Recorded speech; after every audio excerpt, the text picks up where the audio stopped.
জনগণ ক্রোধ হয়ে আমাদের মারধর করে ট্রেনের কর্মচারীদের, এরকম একটা অবস্থা তো আছে। ট্রেন লাইনের যে অবস্থা, তাতে আশা করছি কোনো বড় বিপর্যয় ইনশাল্লাহ হবে না, এতটুকু আমরা এনশিওর করতে পেরেছি। এই যাত্রায় যাত্রীদের কাছে একটা আলাদা প্রাধান্য পায়।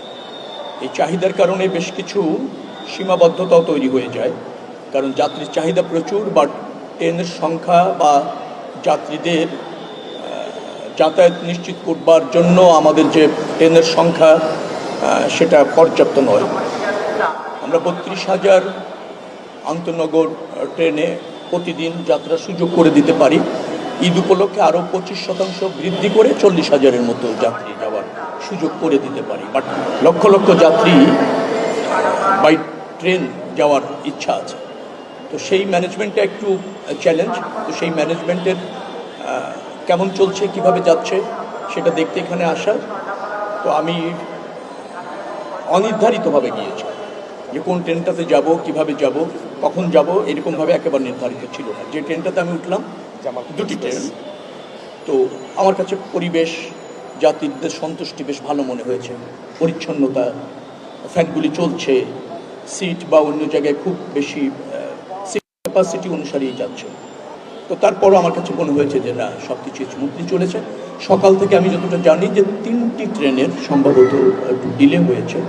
একটা হলো আসতে দেরি করেছে, সেটা হুইল স্লিপ করেছিল, সেটাও একটা অনাকাঙ্ক্ষিতভাবে ট্রেন লাইনের উপর প্রচুর খড়, ওটাকে বলা হয় ধানের অবশিষ্ট অংশ আর কি, খড় আমাদের এলাকায় যেটা বলে, সেটা নেড়ে দেয় আর কি, শুকানোর জন্য দিয়ে দেয়, তাতে স্লিপ করেছে হুইল।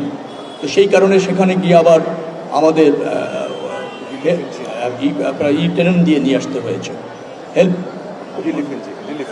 রিলিফ ট্রেন দিয়ে তাকে আবার নতুন করে সচল করে নিয়ে আসতে হয়েছে।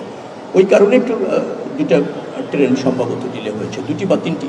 একটা মনে হয় 20 মিনিট, একটা 1 ঘন্টা, আরেকটা মনে হয় 2 ঘন্টা হয়ে যাবে। এছাড়া বাকিটা ঠিক আছে। ধন্যবাদ।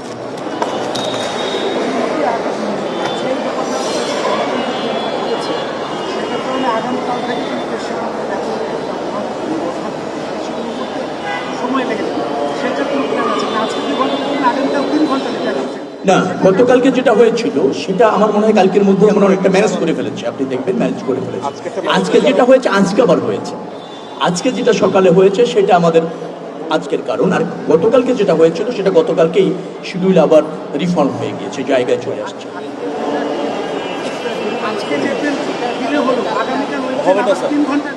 না, আমরা তা মনে করছি না, আমরা মনে করছি আজকের মধ্যে সেটা ম্যানেজ হবে, আমরা তো মনে করছি। একটা স্পেয়ার র্যাক আছে, আচ্ছা, স্পেয়ার ট্রেন আছে, স্পেয়ার লোকোমোটিভ এবং আদি আছে, সেইটা আমরা ওখানে আমরা শিফট করেছি, যার জন্য ম্যানেজ হয়ে যায়। মন্ত্রী বলছিলেন যে রেল লাইনে খড়কুটো থাকার কারণে কোনো একটি ট্রেনের দেরি হয়েছে। আমরা গত রোজারিতে দেখেছি বগুড়ার যে দুর্ঘটনা, এই রেল লাইনগুলো মনিটরিং হচ্ছে কিনা? না, আমি আপনাকে বলি, আমাদের সেই 1930, 40, 45 সালের ট্রেন লাইন আছে এবং দীর্ঘ দিনের সেই লোকোমোটিভ রোজ আছে। যে হারে আমাদের চাহিদা, সে হারে আমরা ট্রেনের সংখ্যা, ট্রেনের লাইনের সংখ্যা অথবা ধরুন লোকোমোটিভ, কোচ, এগুলি আমরা প্রতিষ্ঠিত করতে পারিনি, এটা সত্য। তো যে সমস্ত জায়গায় ঝুঁকি আছে, দুর্ঘটনা ঘটতে পারে, ডিরেল হয়ে যেতে পারে, সেই সব জায়গা চিহ্নিত করে এবার আমরা বিশেষ ব্যবস্থা ঈদের আগে নিয়েছি। এটা চলমান আছে এবং সবসময় সতর্ক আমরা আছি। আশা করছি যে এখনকার ট্রেন লাইনের যে অবস্থা, তাতে আশা করছি কোনো বড় বিপর্যয় ইনশাল্লাহ হবে না, এতটুকু আমরা এনশিওর করতে পেরেছি।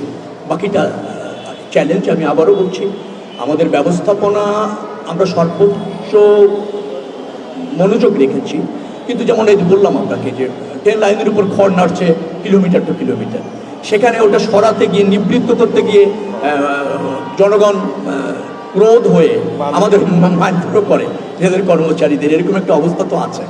আবার সমস্ত স্টেশনগুলি সিকিউর না, তাকে একেবারে আবদ্ধ করা যায়নি, প্রবেশ অধিকার নিয়ন্ত্রণ করবেন সেটাও করা যায়নি। তো এরকম একটা ব্যবস্থার মধ্যে যা আছে তাই নিয়ে আমরা চেষ্টা করছি, আমি মনে করছি স্বস্তির হবে। আর পরিবেশের অনেকটা উন্নতি হয়েছে, যাত্রীরাও আমাকে বলেছে একেবারে জরাজীর্ণ অবস্থা ছিল, এখন যে কোনো সমাজে সার্ভিসটা ভালো, পরিবেশটা ভালো, শিডিউলটাও ভালো, টিকিট